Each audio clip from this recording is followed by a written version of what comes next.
What do video games do to your brain? I'm Dr. Trish Leigh. Let me answer that question for you.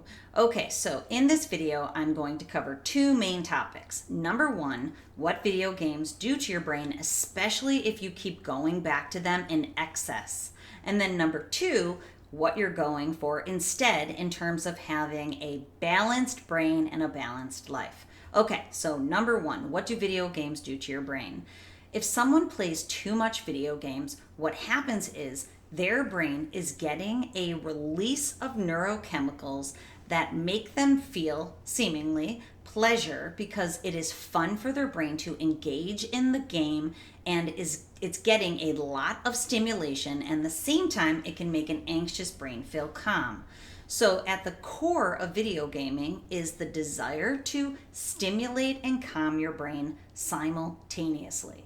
What happens when there's many screenshots is that the brain is getting all the stimulation when the screen changes so many times with all of the action.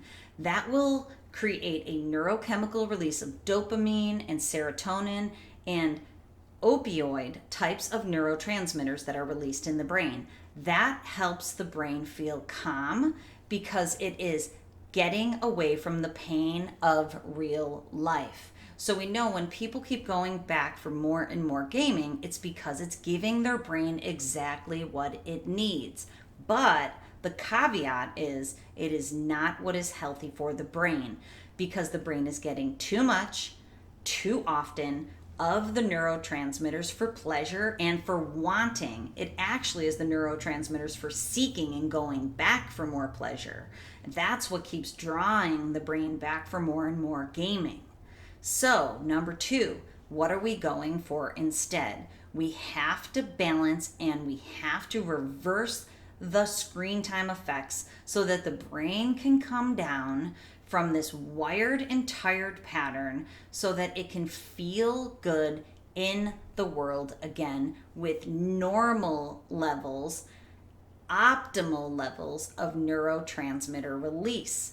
And that is what we are going for. And the way to do that is to balance gaming, to make sure everything is done in your life that needs to be in terms of engaging with your work, with your relationships, your family, your partner, your parents, and with your hobbies, getting out into the world. What does that look like in a practical sense? Well, as a mother of 5 children who love their technology, it is essential that if they spend some time on video games, 2 hours is maximum. In all honesty, it should be more like an hour and 15 minutes.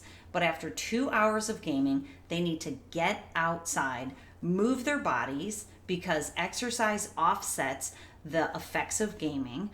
Get out there, move around, socialize with human beings in the real world, make sure that their schoolwork is done or their work for their employment is done themselves if you're an adult, but if you're a child, executive function skills can be challenging if you're a mother of a child who you're thinking about gaming disorder for. You need to help them balance that in the real world. Make sure all of those boxes are checked before they go back in for more gaming. And the rule of thumb is you want to stay off games doubly long as you are on. So if you play for 2 hours, you're off for 4 hours.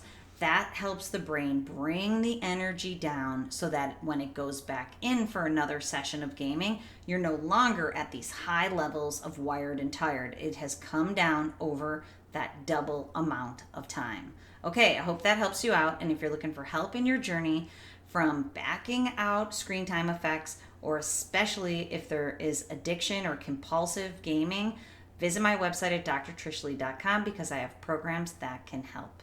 And remember, control your brain or it will control you.